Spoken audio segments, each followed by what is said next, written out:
État de siège décrété par le chef de l'État en Ituri et dans le Nord Kivu 5 mois après.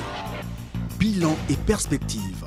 Messieurs et dames, John Chitende reçoit pour vous Ferdinand Kambere, SPA du PPRD, et Jean-Claude Chilumbai, cadre de l'UDPS, dans Pièce contre pièce, acte 39.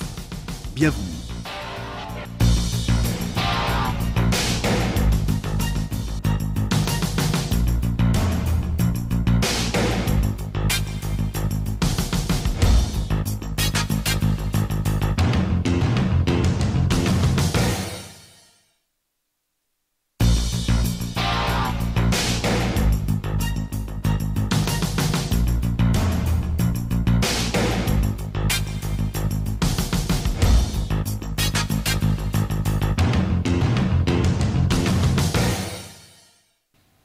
Messieurs et dames, très heureux de savoir que vous êtes des milliers fidèles à ces rendez-vous, les rendez-vous de chaque lundi sur les reflets de la ville de Kinshasa, Kin 24. Et encore une fois, bienvenue à tous et à toutes dans cette nouvelle édition des pièces contre pièces, comme annoncé. Je suis très heureux de retrouver le professeur Jean-Claude Chilumbai, député provincial et cadre de l'UDPS. Merci d'être là. Bonjour John. Comment allez-vous? Ça va très bien. Je salue l'SPA et les grandes autorités du FCC. Ah, vous l'avez dit, lui n'est plus aussi à présenter. Il s'appelle Ferdinand Kambere. Pour moi de le rencontrer et d'échanger autour de la République. Ok, Ferdinand Kambere, secrétaire permanent adjoint du Parti du Peuple pour la reconstruction et la démocratie, les partis phares du Front commun pour le Congo. Bienvenue. Merci John pour l'invitation. Merci aussi au professeur Chilumbai, qui, pour l'intérêt des débats républicains, des débats démocratiques, se disponibilise toujours pour que nous donnions, n'est-ce pas, cette occasion aux Congolais de suivre les chocs d'idées qui viennent de l'IDPS et du PPRD. Merci beaucoup. Certains sont gênés d'en parler, mais je crois qu'on ne peut pas éviter cette question. Mais je vais l'aborder autrement, en tout cas, professeur Chilumbai. Vous êtes du parti présidentiel. Est-ce qu'un chef de l'État, un président de la République, de la trempe ou à l'instar de Félix Tshisekedi Tshilombo, peut-il avoir une vie privée? Oui, la vie privée, elle est d'abord constitutionnelle. Elle est consacrée par la Constitution où l'on note nulle part qu'elle ne concerne pas celui qui est chef de l'État, de même qu'elle vous concerne aussi vous, comme journaliste. Tout individu. Elle me vaut autant, je dois en avoir une comme citoyen. Bien sûr que je fais autre chose qui est public, qui doit intéresser tout le monde. La question de savoir où j'habite, qu'est-ce que je mange, tout ça, c'est ma vie. Elle ne concerne personne de Congolais. Droit à une vie privée, mais pourquoi j'ai dit ça? Elle est constitutionnelle en fait. Oui, constitutionnelle. Mais lorsque, je ne sais pas, par des circonstances, cette vie privée, parce que le président de la République n'est pas n'importe qui, c'est quand même une personne institution. Lorsque cette vie privée est étalée sur la place publique, ça dérange, ça peut donner lieu à des poursuites judiciaires. Comment allez-vous l'expliquer? Non, je ne crois pas qu'il y ait des vies privées qui soient étalées à la place publique.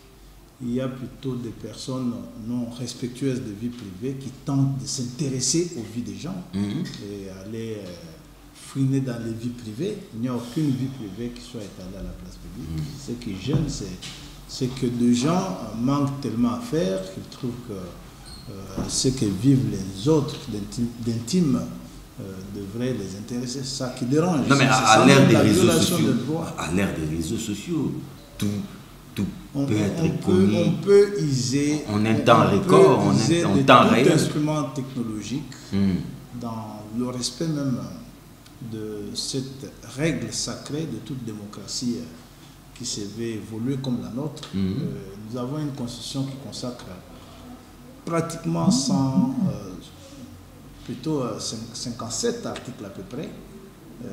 La question des droits de l'homme, je crois que c'est le plus long chapitre de notre constitution qui témoigne que nous avons fait un grand pas. Aujourd'hui, nous avons fait des droits de la personne humaine une valeur sacrée. Rien ne viendrait déroger à ce droit, surtout celui dont nous parlons là, de la vie privée, quel que soit. C'est des fondamentaux, on les appelle en fait les libertés fondamentales, qu'en aucun temps, en aucune circonstance, dans n'importe quelle condition, ne peuvent faire l'objet de dérogations. Alors, professeur Tshilumba, ne tournons pas autour du pot, crèvons l'abcès. Comment avez-vous analysé ce qu'on peut maintenant appeler d'une affaire Gisèle Bella, ou la vie privée du président de la République? Tu as dit que je suis cadre de l'UDPS. Oui. Il n'y a aucune structure à l'UDPS qui s'occupe de la vie familiale du président Tshisekedi. Et lorsque nous parlons de lui à l'UDPS, nous parlons de lui comme cadre du parti, comme camarade du combat. Les aspects que nous développons dans sa vie, c'est ceux-là. Il nous arrive de parler de sa chère maman, qui est un leader du parti, qui est un cadre du parti. Et lorsqu'il nous arrive de parler de la vie de sa chère maman, nous en parlons comme notre camarade du combat. Et lorsqu'il nous arrive de parler de sa tendre épouse, nous en parlons exactement comme nous parlons d'un cadre du parti qui peut mettre un point de vue sur la vie du parti. Bien évidemment, la question de savoir c'est quoi leur repas préféré, c'est quoi leur... sa couleur préférée. C'est ça, on n'en sait rien.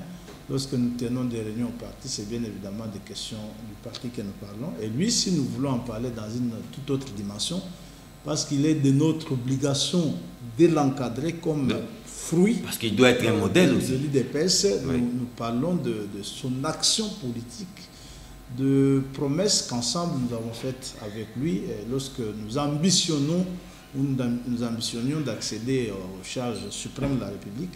C'est bien de cela que nous parlons lorsqu'il nous arrive de prendre peu de temps, suffisamment de temps pour parler du chef de l'État. Voilà un peu. Mais je ne connais même pas combien d'enfants il a, le président de la République.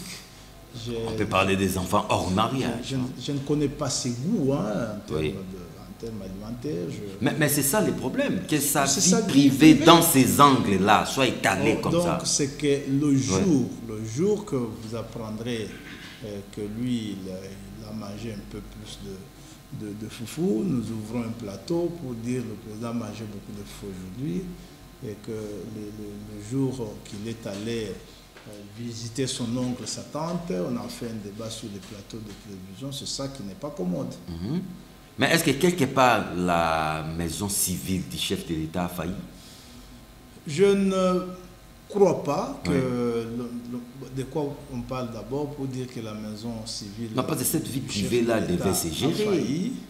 J'ai dit que la vie privée du chef de l'État se gère. C'est nous ou certains d'entre nous qui sont indisciplinés. Trop curieux. Par manque de moralité privée, on est attentionné par ce qui se passe. Ils sont allés foutre leur nez dans les affaires de tout. Voilà, si moi je vais connaître ta vie, tu n'as pas besoin de l'amener dans ma maison, c'est moi qui m'intéresse, c'est moi qui suis mal éduqué de mauvaise foi, c'est pas toi qui viens m'exposer ta vie privée. Ok, je prends quand même, SPA quand même un mot sur cette affaire. Je crois que le président de la République, à l'instar de Congolais Kidam, a aussi droit à une vie privée qui doit être protégée, n'est-ce pas? John, d'entrée de jeu, je vous ai dit que je ne voulais pas parler de cette question. Oui. Mais parce que vous avez insisté et que j'ai compris que le professeur, en tant que de l'IDPS, en tant que fait privé, en tant que fait privé aussi, peut-être qu'il voulait bien laver l'image de leur cadre qui est le président de la République. L'image ternie alors? L'image ternie. En quoi cette image est ternie? Mais vous l'avez dit, vous avez parlé de l'affaire Gisèle, c'est pas bon. Oui, Gisèle Bella. Gisèle Bella. Moi je crois qu'il ne faut pas confondre les choses. Le chef de l'État, le président de la République, c'est une institution qui intéresse tout le monde. Et qu'ici, on parle d'un scandale ce n'est pas de la vie ce n'est pas de la vie privée du président. Il s'agit d'un scandale en réalité. Il s'agit d'un scandale. Il ne faut pas que les gens confondent. J'attends même plusieurs interventions dans ce sens. Le chef de l'État a sa vie privée, mais qui s'était immiscé là-dedans depuis qu'il est au pouvoir, parce que ça n'intéresse pas. Ce qui a attiré l'attention de tout le monde, c'est parce que c'est devenu un scandale en réalité. Ça veut dire, sa femme ou pas sa femme, la manière telle qu'on a vu la vidéo virale, dont elle a été malmenée, bousculée, les enfants... Cette vidéo est authentique, SPA? Bon, ce n'est pas mon problème. J'ai dit la façon. Oui. Hein? Moi, je suis simplement à cette façon où l'opinion s'est considérée comme scandalisée. De la façon où les services se sont tenus pour expulser, parce que c'est le terme qui a été utilisé, une Congolaise d'origine. L'autre aspect là, c'est privé, ça reste privé à lui et on respecte la vie du chef de l'État. Mais ce qui est condamné, c'est l'usage des services de l'État pour des fins privées. Vous réglez une affaire privée à vous. Une affaire des foyers. Une affaire du foyer. Une affaire. En utilisant les services de l'État qui sont censés être là pour l'intérêt général. C'est là que les bas blessent. C'est là que les bas blessent.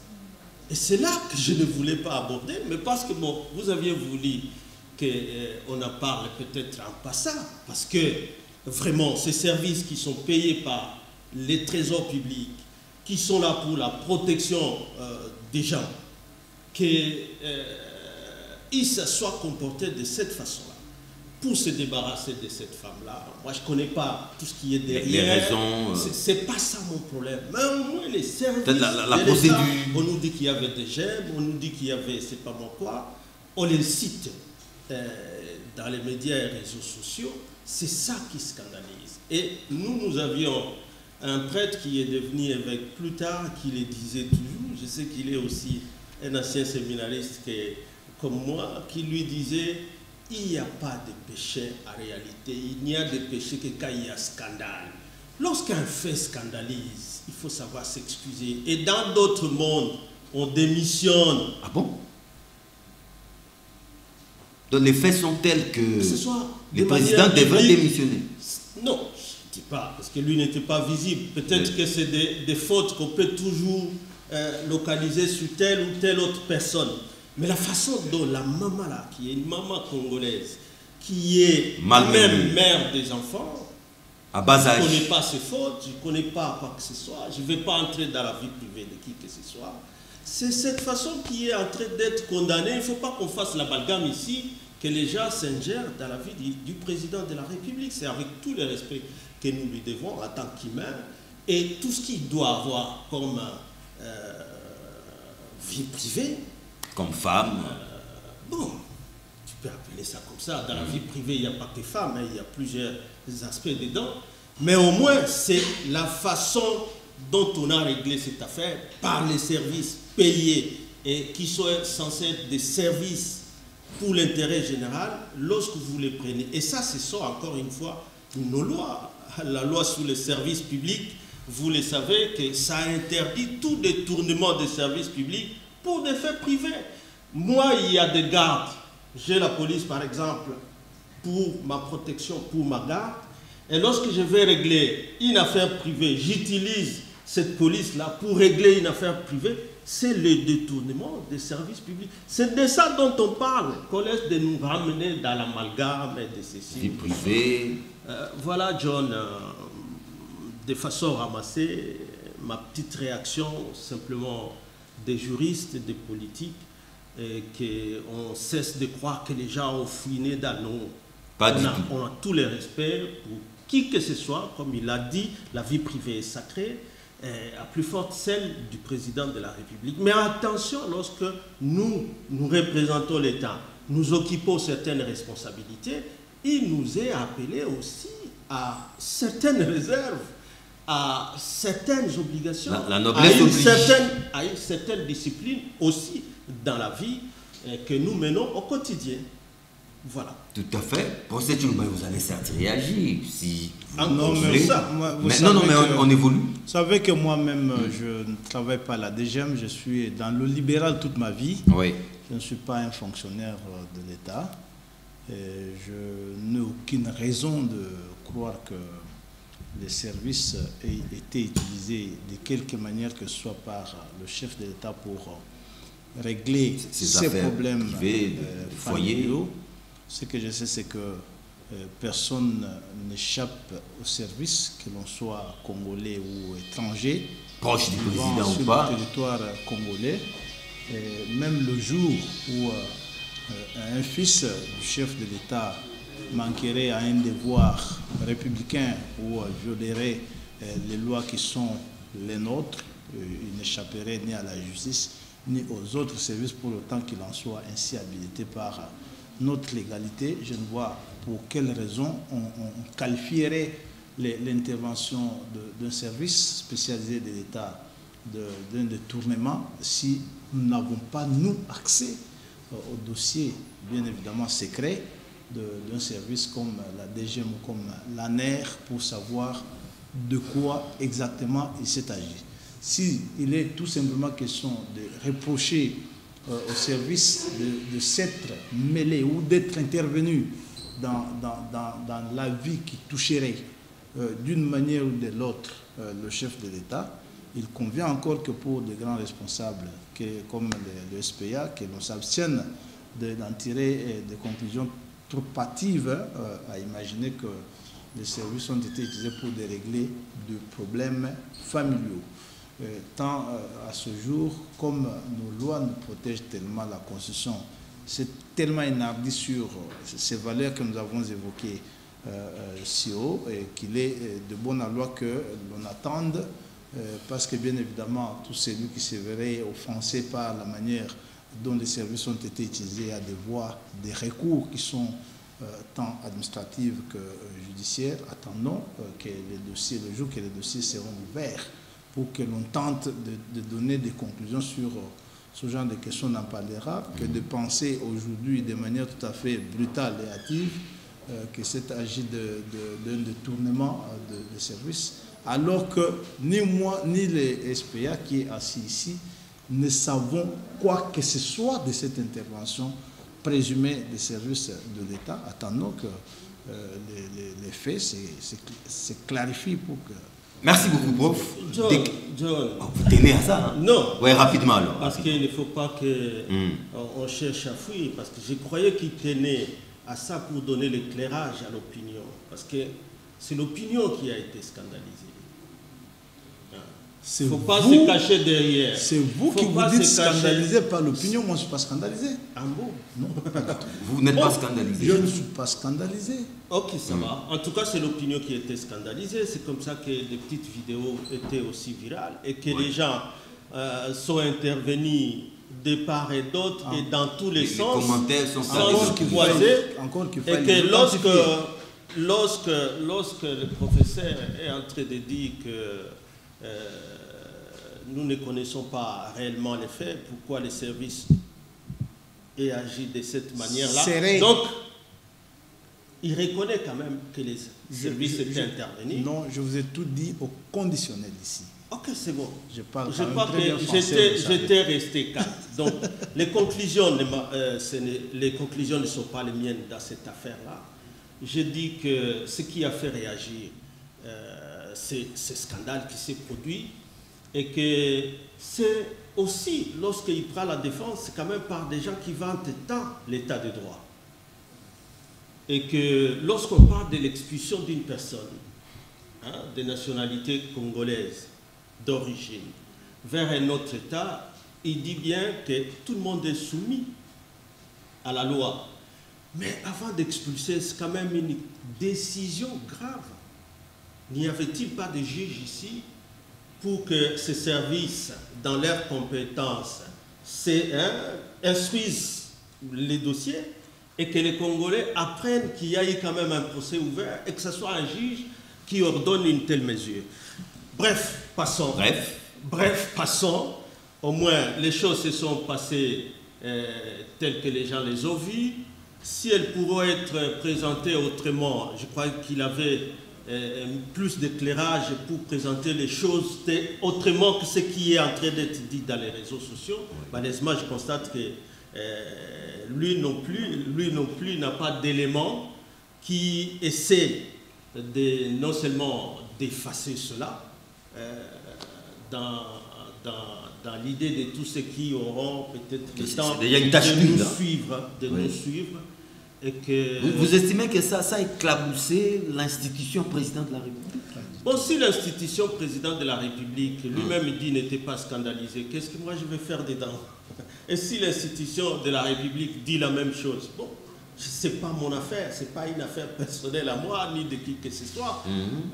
Tout dépend de la conscience que chacun se fait de la gestion de la chose publique. Nous n'avons fait référence qu'à quelques textes de nos lois. Mais si quelqu'un consciemment il croit que c'est rien, ne lui dit rien, c'est un fait banal. Moi, qu'est-ce que je vais faire? Alors, professeur, 5 mois après, c'est depuis le mois de mai que le président de la République avait décrété l'état de siège en Ituri et dans les Nord Kivu. C'est pour la 8e ou la 9e fois qu'on prolonge. Mais professeur, 5 mois après, il faudra reconnaître que le bilan, s'il faut évaluer, le bilan est tout de même mitigé. C'est faux. D'abord, John, lorsqu'on parle des expressions refoulement, expulsion, renvoi du territoire congolais, il est bien évidemment qu'on fait allusion à un étranger. À un étranger. Parce que les Congolais ne sont pas soumis à ce régime. Donc un Congolais ne peut pas être expulsé du Congo. Non. Alors, qu'est-ce dit pour ce qui est arrivé à Madame Bella? Notre nationalité, elle est une exclusive. Il n'y a pas de Congolais de 2 nationalités. Je dis seulement si vous entendez, parce que nous n'avons pas accédé au dossier de service. Si on vous parle des mots renvoi, expulsion, refoulement, peut-être que Madame aurait notre nationalité. Étranger. Et dans ces cas, elle peut être expulsée. On ne peut pas dire d'un Congolais qu'il a une autre nationalité. Pas du tout.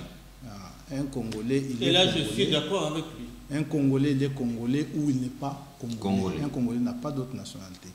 Alors, maintenant, parlons de l'État. Et quand on est Congolais, on ne peut pas être expulsé du Congo. Non. Si vous êtes expulsé, c'est que vous devez être étranger. Absolument. C'était ça le scandale. Absolument oui. Absolument oui. Et c'était de là qu'est venu le scandale. Alors, l'état de siège, moi, j'ai une autre lecture de ces faits. Et ce n'est pas le SPA Cambere qui va me contredire ici. Nous avons des pays comme l'Égypte, comme l'Irak, des pays qui ont vécu pendant 22 ans, 23 ans sous état de siège. Ah bon? Ouais. Ça, il faut que les Congolais le sachent. Et que notre constitution elle-même, lorsqu'elle dit qu'on décrète l'état de siège et qu'on peut le proroger, elle ne limite pas le nombre de prorogations.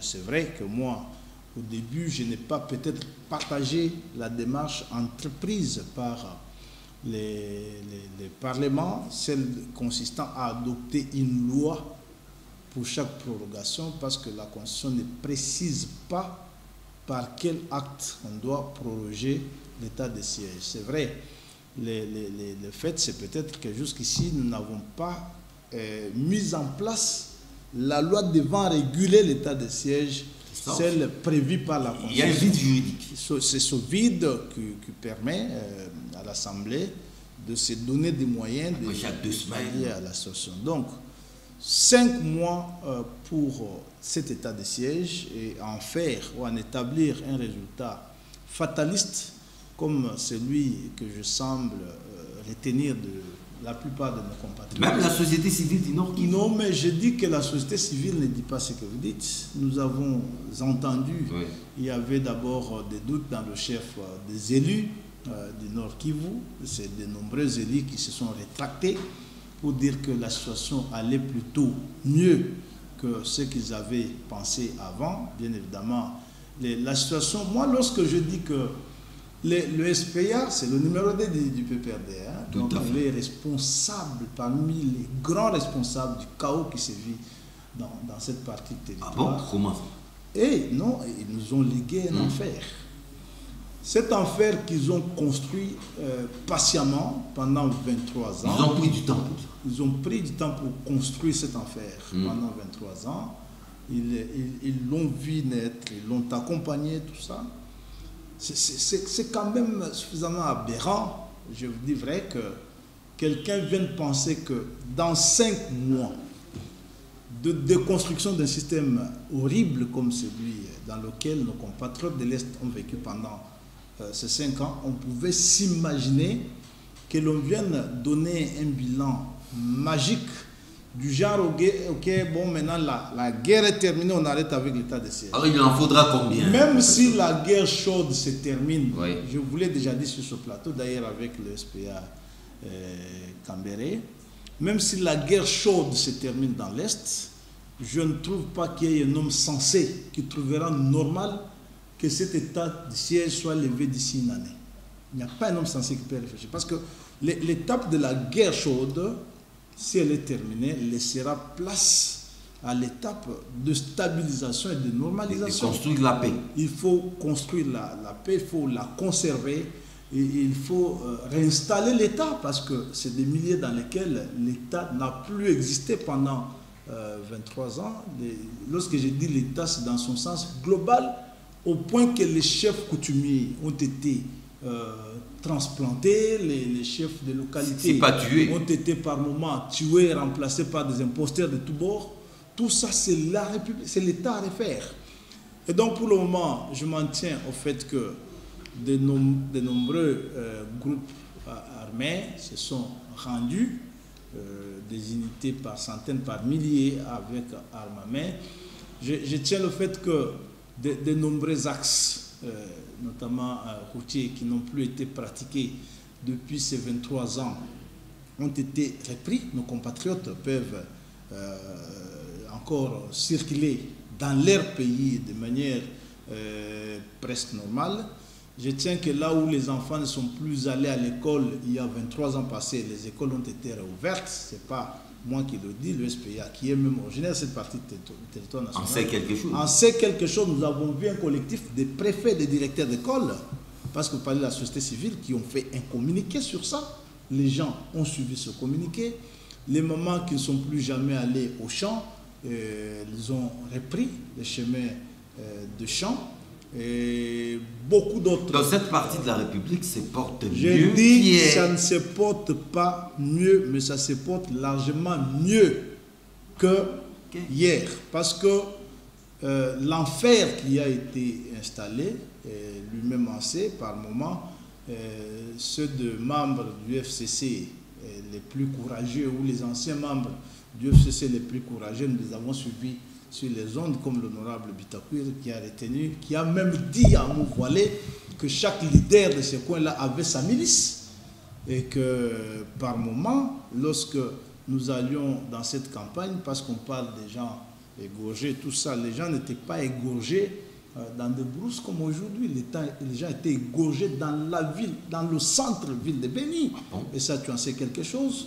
Que les observateurs les plus avertis ont même alerté que c'était le pouvoir qui mettait en place cette stratégie de terres brûlées, soit pour obtenir la prolongation de mandat comme on en avait plus le goût, soit pour carrément nous mettre dans l'impossibilité de tout faire. Mais aujourd'hui, le travail est en train de se faire de sérieux. Il faut féliciter en même temps nos forces armées qui réalisent ce travail dans des conditions plus ou moins difficiles que nous reconnaissons tous. C'est que le chef de l'État s'attelle énergiquement à améliorer pour que tous les Congolais vivent à l'abri du besoin et de la terreur sur leur propre territoire.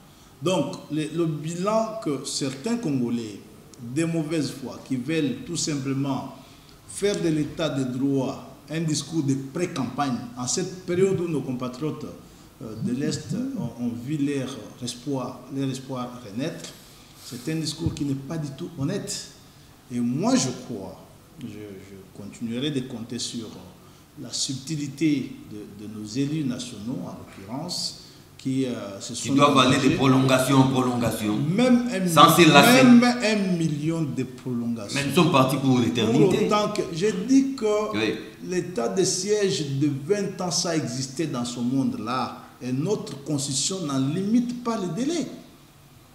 Elle parle de prorogation, elle n'en limite pas le délai. Et si pour le besoin de la paix, personne n'a même pas besoin que l'on vive sous état de siège pendant 20 ans, mais ce qui est le plus important aujourd'hui, c'est qu'il y a du travail sérieux qui est en train de se faire. Vous savez que le régime passé, moi je ne suis plus là, mais lamenter sur les échecs, parce que nous sommes concentrés sur ce que nous faisons pour que ce pays avance. Il y avait beaucoup de choses. Vous êtes en train de découvrir, hein, petit à petit, on n'a pas encore fini des centaines de militaires des FARDC qui étaient commis à la garde des Chinois, à Kinshasa et dans d'autres bourses ailleurs pour de services privés, comme le SPA lui-même venait de dénoncer ça ici. Et tout ça, c'était des situations très difficiles qui ne nous ont pas permis de trouver un pays gérable. Et aujourd'hui, le chef de l'État a pris son courage. Au plan diplomatique, il est en train presque de couper le cordon ombilical de ceux qui fournissaient ces moyens. Il faut dire que c'est des gens maintenant qui ont des têtes coupées. Et lorsque les frontières leur sont fermées à ce moment, ils n'ont plus de base arrière. Ils ne peuvent que devenir autrement violents. Et ça, c'est des gémissements de dernière minute. Notre peuple doit garder espoir parce que cette situation doit se terminer. Merci beaucoup, prof. SBA, Ferdinand Kambere, en tout cas en 5 mois, il ne faut pas s'attendre au miracle, surtout que vous avez les FCC a construit, a eu le temps de construire l'enfer dans cette partie de la République. John, j'ai suivi religieusement mon frère. Et je me dis, lorsque à l'Est, là où les gens sont en train de mourir, ils sont en train de voir leurs biens volés en fumée, leurs véhicules volés en fumée. Des familles décimées. Des familles décimées. Des personnes défoncées. Et sous lesquelles on est en train d'arracher les organes. Aujourd'hui, depuis le matin, j'ai vu des vidéos virales aussi. Encore? Oui. En plein état de siège. Je n'avais pas encore cet aspect des choses, parce qu'au-delà de la nature de la guerre à l'Est, je n'avais pas encore cet aspect des trafics des organes humains. Pendant 20 ans, vous ne l'avez pas su. Vous avez la parole, esprit. Et que quelqu'un vous dise qu'avec un tel drame, 5 mois c'est encore peu. Attendez d'ailleurs 20 ans.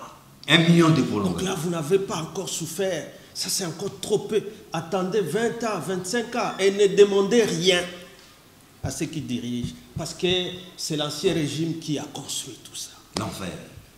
Vous voyez, lorsqu'un pays est géré par les gens hier qui ont fait trop de bruit sous la guerre de l'Est et qui l'ont utilisé pour des faits de campagne, en accusant l'ancien régime que c'était l'ancien, il a d'ailleurs confirmé que c'était l'ancien régime qui a installé cette situation, cette tuerie, pour se maintenir au pouvoir.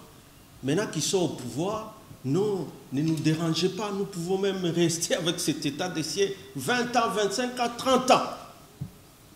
On l'a encore suivi même sur Radio Okapi lorsque nous étions dans les derniers débats avec lui, toujours avec les mêmes propos. Quelqu'un qui est un démocrate, qui sait qu'il est arrivé au pouvoir grâce au suffrage de ce peuple et qui doit savoir qu'en une année et demie, 2 ans, il va encore solliciter les suffrages auprès de ces gens-là. C'est le discours qu'il va pouvoir tenir que 5 mois c'est encore trop peu. C'est logique. Attendez 20 ans. Aussi longtemps que les circonstances s'il vous plaît, qui ont concouru à l'établissement d'état de siège ne sont pas encore dissipés, c'est là où il est tout à fait indiqué pour qu'on prolonge l'état de siège. C'est là où c'est tout à fait grave.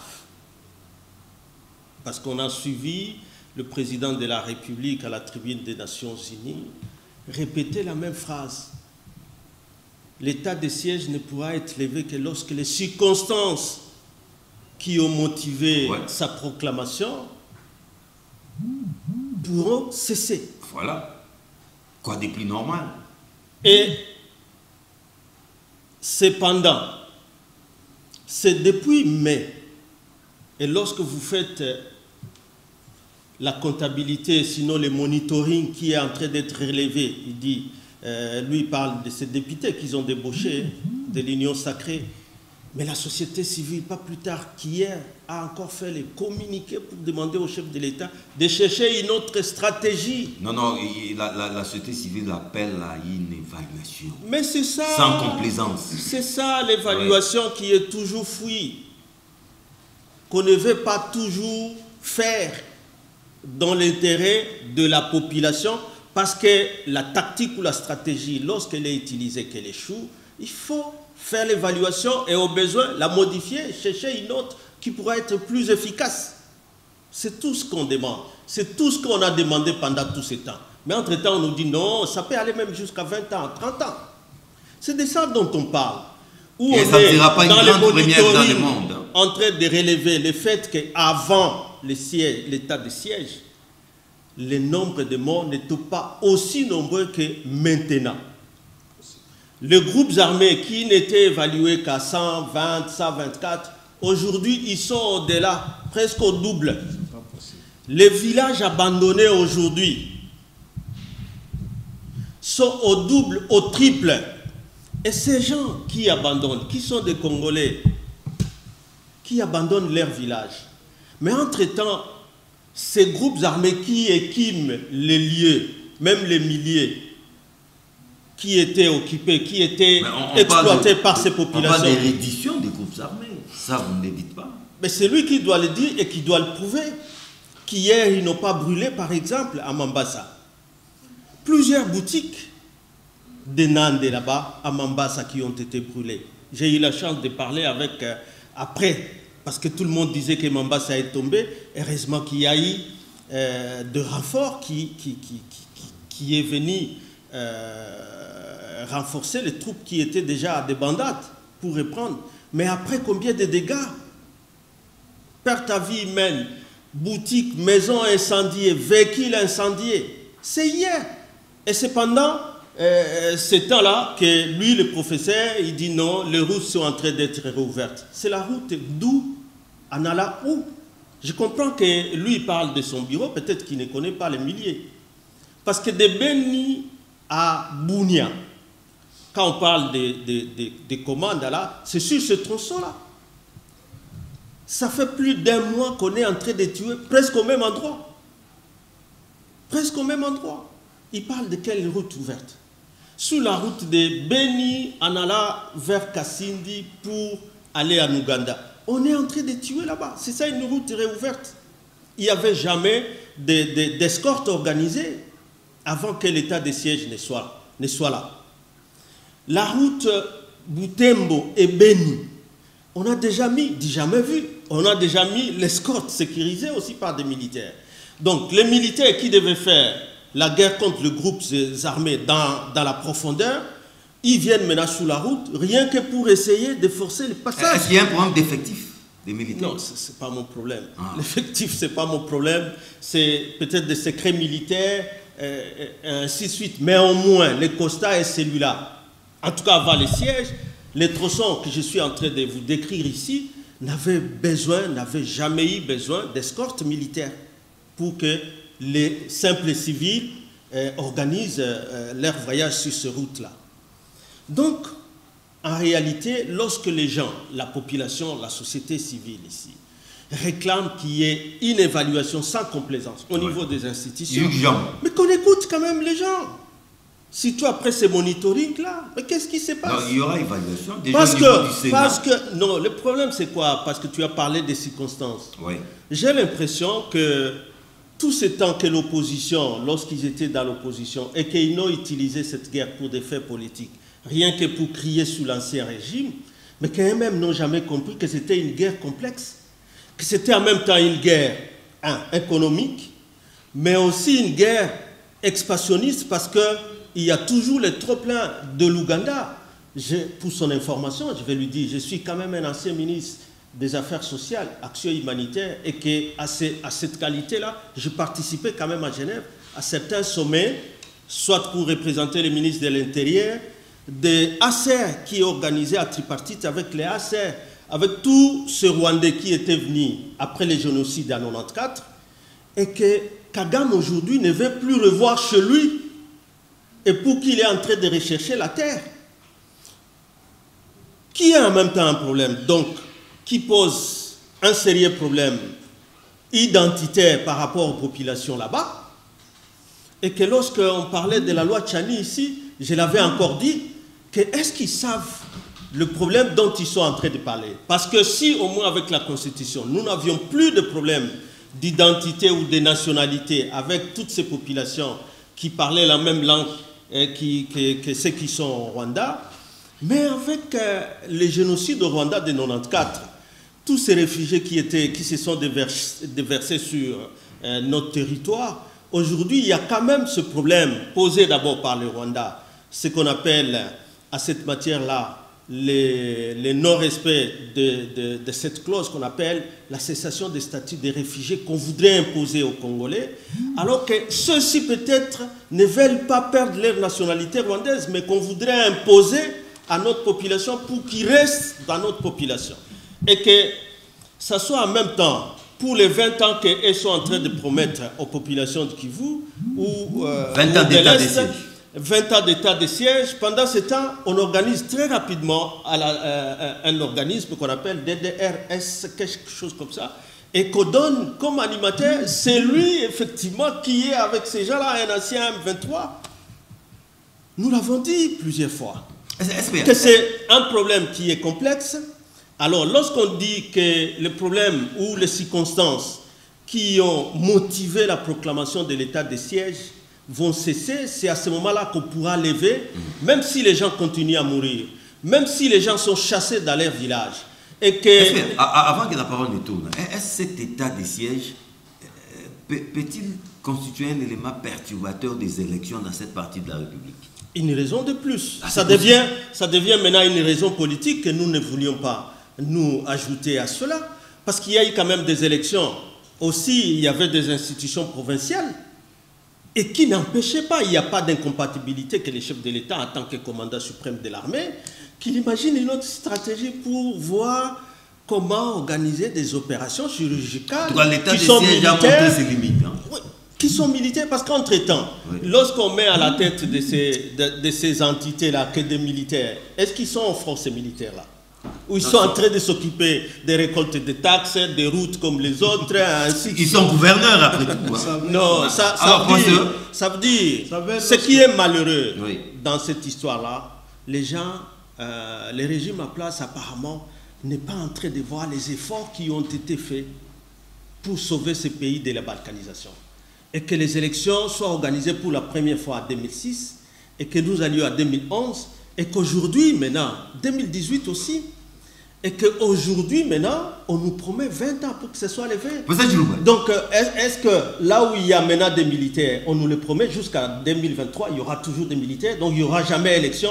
C'est autrement dit que même sur le plan politique, dire à tous ces gens-là, oubliez les élections, chez vous, il n'y aura pas d'élection. Parce que, en tout cas, les tableaux est catastrophique. La situation est pire qu'il y a 5 mois. Moi, j'apprécie le courage de SPA Kambere, même si en français normal on parlait de l'audace. Parce que vous voyez que le SPA dit, d'abord on a nommé quelqu'un ancien du RCD pour superviser le désarmement. Vous ne le savez pas, c'est un ancien du M23. Et si vous ne le savez pas, les massacres qui ont été dans cette partie-là, c'est d'abord les M23. Donc, si vous voulez que nous rentrions trop dans ce débat, et je ne suis pas le seul à l'avoir soulevé. Ce choix-là est exécuté par quoi? Vous n'avez pas... Non, parce que justement, il voulait parler du RCD, moi je parle du M23. Okay. Et je sais pourquoi. Parce qu'il y a eu des accords. Je ne vois pas trop de différence entre le RCD et le M23. Si. Je n'en vois pas tellement. Ok.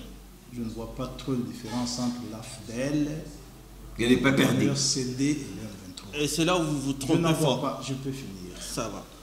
Qui connaîtrait les gens désarmés mieux qu'un ancien de rébellion? Oh là là.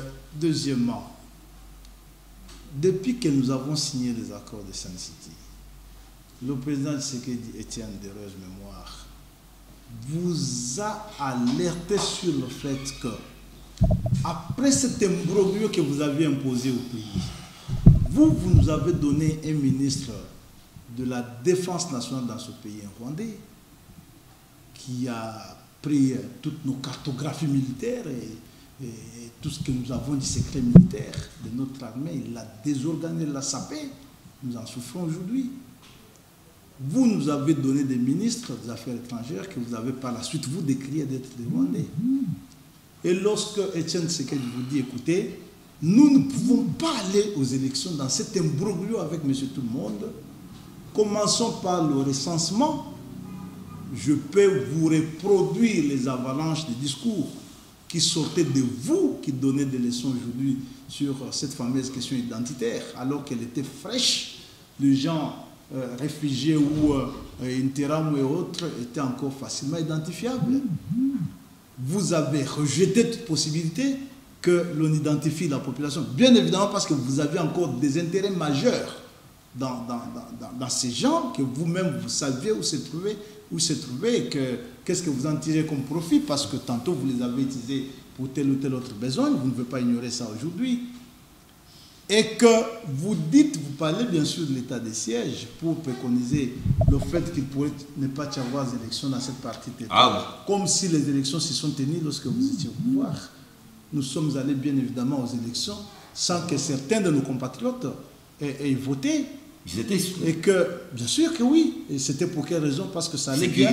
Est-ce que ça allait bien pour que l'on exclue certains de nos compatriotes? Il n'y a pas que l'Ebola, il y avait une pomme sécuritaire qui a empêché que ces compatriotes aillent aux élections. Vous ne pouvez pas faire semblant et l'ignorer. Vous êtes de cette partie du territoire national. Mais ce qu'on a vécu dans ce pays, encore que vous dites qu'il faut évaluer, après 5 ans, il faut changer de stratégie. Je n'ai pas compris pourquoi, pendant 23 ans, vous n'avez pas une seule fois décidé de changer de stratégie. On a connu Kassika. Non, mais parce que l'état de siège a montré ses limites, professeur.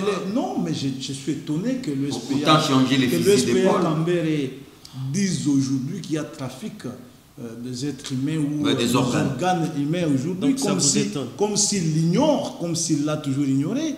Et ça, c'est ce qu'ils ont fait pendant les 23 ans que nous avons vécu ici. Et que vous voulez en dehors de ce trafic, ils ont pilé les autres dans des mortiers. Mais nous, lorsque nous arrivons, nous avons fait une année d'exercice de pouvoir avec eux. Le Parlement était l'heure. Une année à dents d'ici. Le ministre de la Défense nationale était l'heure. Le Premier ministre autant, le ministre des Finances autant. Aujourd'hui, qu'ils disent que dans 5 mois, il faut changer de stratégie. Ils ne l'ont pas dit lorsqu'ils avaient tous ces leviers du pouvoir entre leurs mains, bien que nous étions déjà avec eux. Ils ne se sont pas arrêtés un seul jour pour dire est-ce qu'on peut changer de stratégie.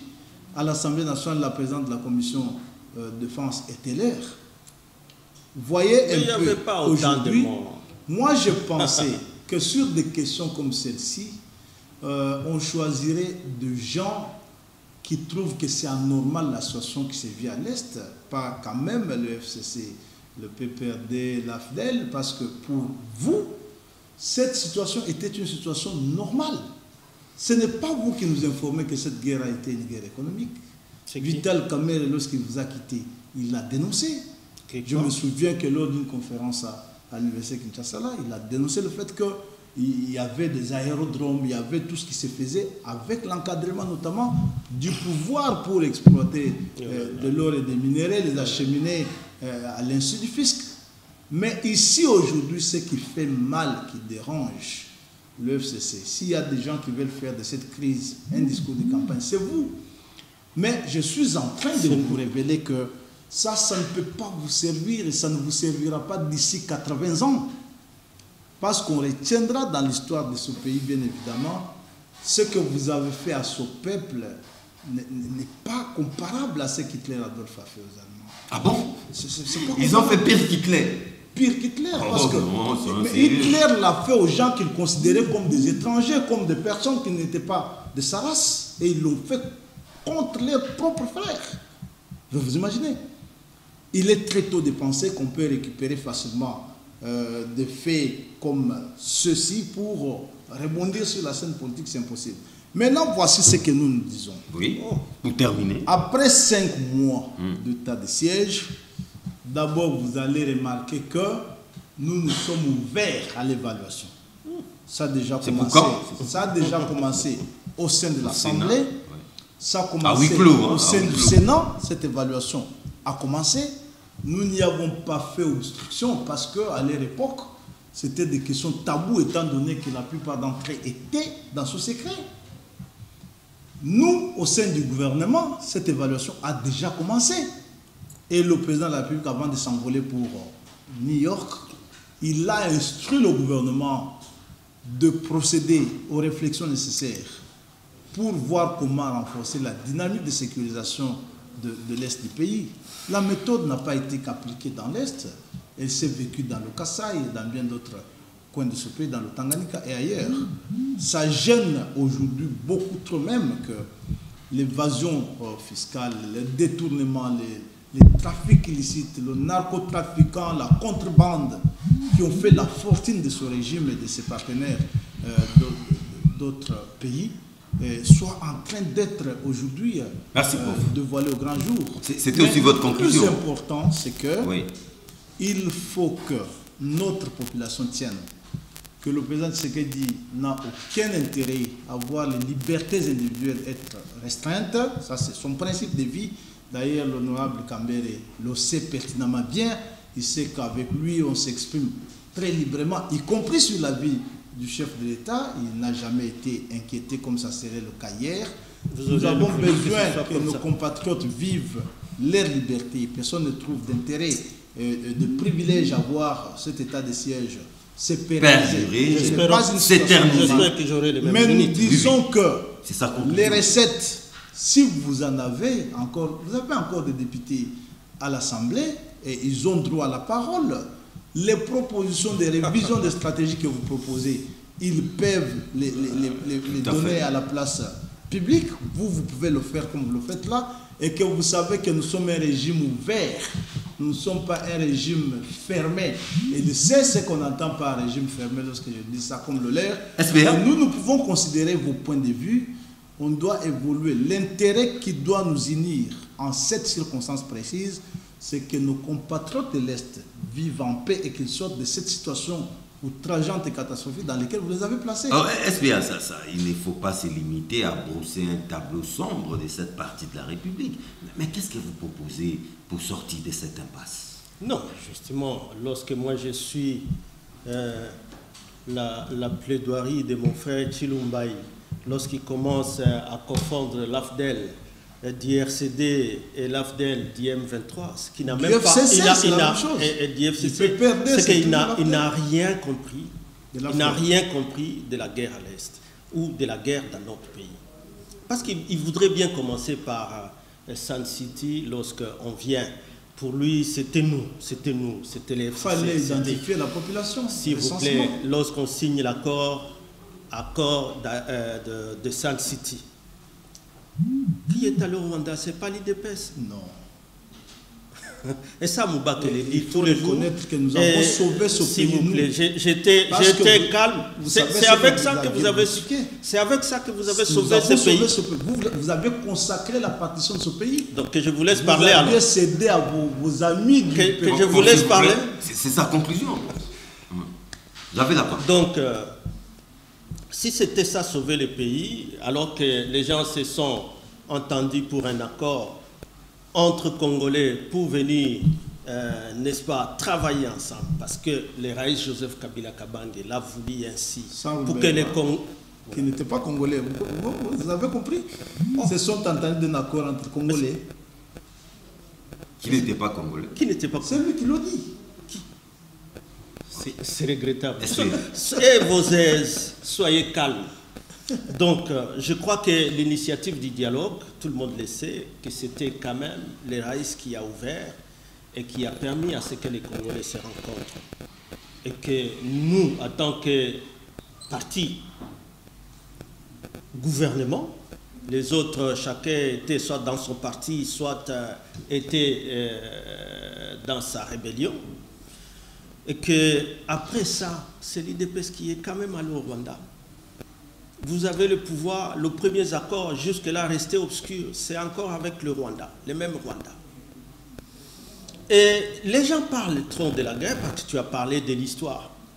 L'UDPS va se dédouaner tant que l'UDPS restera quand même l'œuvre d'Étienne Tshisekedi, de Reste-Mémoire. Touché à une goutte de sang. S'il vous plaît, ceux qui ont géré ces pays, hein, depuis 60, après avoir éliminé tous ces pères de l'indépendance là, ceux qui ont géré ces pays, ils étaient principalement à trois. Et c'était lui, c'était Mobutu, et c'était Bisengimana, monsieur. Bisengimana qui est qui? S'il vous plaît, si vous voulez nous ramener dans ça, parce que l'AFDEL n'est qu'une résultante de simplement la flagration de notre État et les pays partés. Ni t'étais les Raïs Joseph Kabila Kabange pour demander à ce que les Congolais se mettent ensemble pour refaire et diriger ensemble ce pays, je crois que nous ne parlerions plus de ces pays. Et pour ne pas trop m'éterniser là-dessus, parce que je vois que tu as ta façon de raconter cette histoire, mais les faits sont têtus aussi pour l'histoire. L'état de siège, Chilumbaï, sachez que s'il y a eu élection à 2018 et que Beni et Lubero n'ont pas participé à l'élection présidentielle, vous ne pouvez pas partir de ça, parce qu'il y avait aussi Yumbi pour dire qu'il n'y a pas eu des élections organisées à cet endroit. C'est une sorte de jurisprudence. Hein? Non, les élections heureuses ou malheureuses. Il n'y avait que par rapport à l'élection présidentielle, et c'est parce que à l'époque, l'actuel président de la République m'a trouvé à Beni. Moi, je faisais la campagne de Chadari, lui faisait, Vital Kamerhe. Il faisait leur campagne en tant que crash, mais il ne savait pas tenir. L'activisme de groupes armés derrière la Mouka, parce que tous soutenaient plutôt la candidature de la Mouka. Et que, mais vous ne le savez pas. Alors vous parlez de quelque chose que vous ne savez pas. Moi je l'ai dit, je sais. Groupes armés, je dis maintenant, ils sont multipliés. C'est pas moi qui le dis. Il y a plusieurs rapports qui le disent. Il y avait des mouvements citoyens, des groupes de pression, et tous mobilisés par cet accord de Genève, dont vous êtes aussi signataires, tous mobilisés derrière un candidat qui a été choisi à Genève pour être un candidat unique de l'opposition, même si vous vous êtes soustrait après.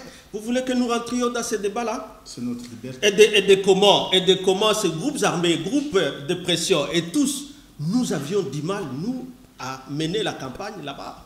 Il suffisait de citer les noms de Chadari ou les noms de Kabila pour avoir une tête tranchée. Ah bon? S'il vous plaît. Donc ne nous ramenez pas dans cette histoire-là pour vouloir justifier ce qui se passe, pour dire ce qui doit être là, c'est un état de siège qui fera 20 ans. S'il vous plaît. Ne croyez pas que vous allez passer par là pour demander aux Congolais de se taire, comme on est en train de voir Mbosso ici, lorsqu'il distribue, il vante la corruption au sommet de l'État, il vante le jeep dans un meeting populaire, pour dire tous sont pris et ils n'ont plus droit, qu'ils viennent avec les femmes, comme s'il était avec sa femme. C'est ça le régime actuel qui est au pouvoir.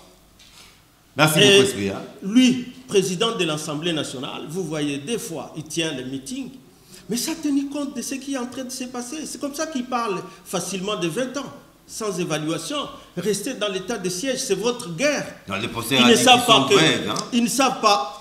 Non, s'ils étaient ouverts, ceux qui parlent de la caporalisation de l'Assemblée nationale, ce sont les mêmes députés, où ils n'ont plus le droit de parler, ils n'ont plus le droit de s'exprimer. Même l'évaluation là, ceux qui sont en train de pleurnicher, parce que tous avaient adhéré à l'Union sacrée. C'est quand même les mêmes députés aussi de l'Union sacrée qui savent bien, quand ils soutiennent cet état de siège, ils sont en train déjà de voir leur siège en danger, parce qu'ils l'ont obtenu sur fond de campagne.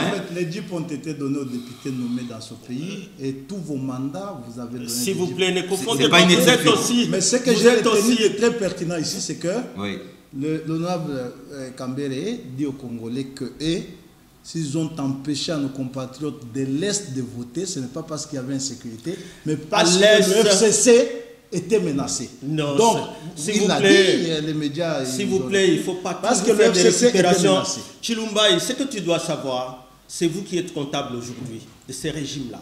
Et que lorsque la population crie, nous avons compris que l'UDPS est en train de boucher les oreilles au cri de la population, boucher les oreilles. En tout cas, merci beaucoup. Et les yeux même. Merci beaucoup, professeur Chilumbaï. Et c'est ce que merci au SCA. Rediffusion ce mardi à partir de 11h. Retrouvez les liens à la même heure. Vous nous ont supporté, vous avez été incapables.